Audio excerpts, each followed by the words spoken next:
얼마 전 기초적인 양자 컴퓨터와 휴어 알고리즘을 응용해서 현존하는 상용 암호 알고리즘을 모두 다 해킹할 수가 있는 기술을 중국의 베이징 양자정보 아카데미 연구팀이 아카이브에 공개했습니다.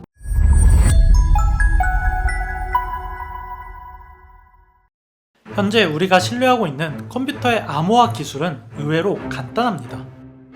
컴퓨터는 형태만 복잡해졌을 뿐 기본적으로 복잡한 계산기이며 여러분이 사용하는 모든 프로그램이 이 계산들의 결과입니다. 따라서 우리가 인터넷 사이트에서 사용하는 암호를 암호화를 시키는 것도 결국에는 해커가 원래 암호를 알지 못하도록 복잡한 연산을 통해서 형태를 바꾸는 데 불과하죠.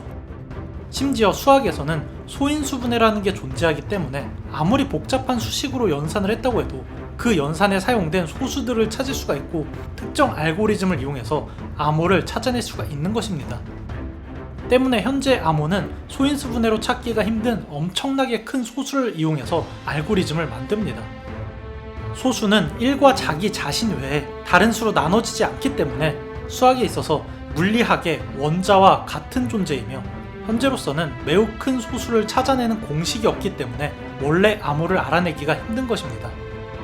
때문에 만약 소수의 규칙을 찾아내려고 하는 리만 가설이 증명이 되거나 상용 양자 컴퓨터가 등장을 한다면 기존의 암호화 알고리즘을 모두 무너뜨릴 가능성이 있는 것이죠. 실제로 1994년에 MIT 공대의 페터 박사는 양자역학의 양자 중첩 현상을 이용하면 현재 암호화 알고리즘을 빠르게 해킹할 수 있다는 것을 증명했고 양자 컴퓨터를 이용해서 암호를 해킹할 수가 있는 알고리즘을 선보였습니다. 하지만 다행히도 아직 양자 컴퓨터는 원시적인 수준인데다가 상용화는 훨씬 더 멀기 때문에 구글이나 IBM 같은 대기업 혹은 국가 단위에서만 사용할 수가 있는 만큼 가까운 미래에 양자 컴퓨터에 의한 해킹을 걱정할 필요는 없었습니다. 뭐 지금까지는 말이죠.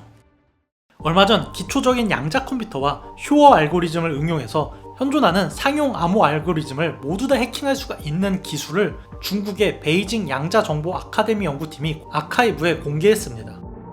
중국에서 공개한 이 기술은 복잡한 양자 컴퓨터 없이 현재 존재하는 기초적인 양자 컴퓨터로 사용을 할 수가 있다는 게 무서운데요.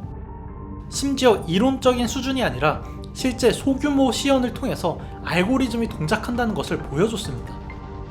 베이징 연구팀은 10큐비트 양자 컴퓨터에 1553만 8213 곱하기 1686만 433을 계산하면 나오는 15자리 숫자인 261980999226229를 인수분해하는 데 성공을 했는데요.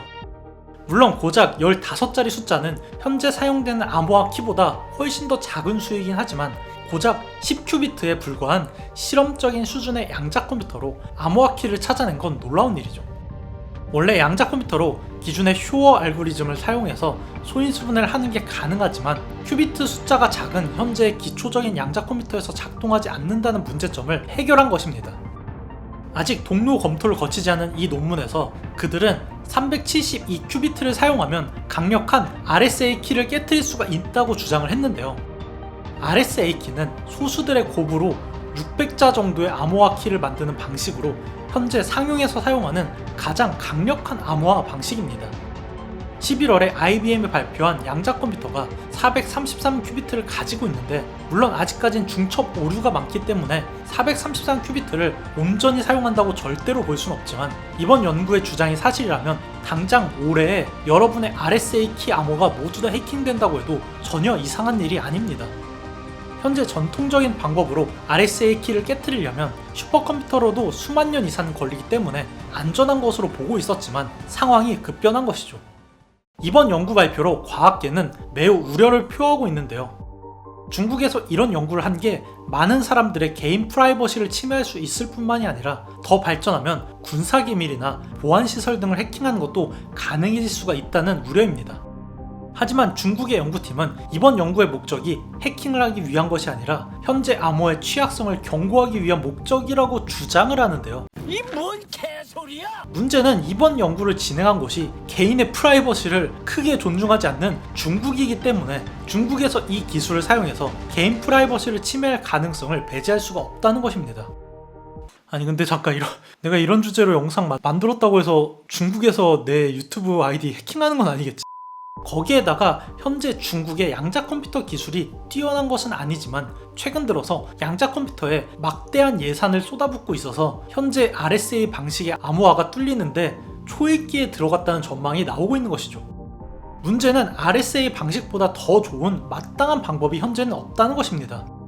어떠한 아무리 복잡한 공식을 사용한다고 해도 결국 모든 숫자는 소수들의 곱으로 이루어져 있고 결국에 해킹을 지연시키기 위해서는 더 큰 소수를 사용해야 하는데 현재 알고 있는 가장 큰 소수에서 한 자릿수를 더 늘리기 위해서는 지금까지의 연산력의 10배가 많은 연산이 필요하기 때문이죠.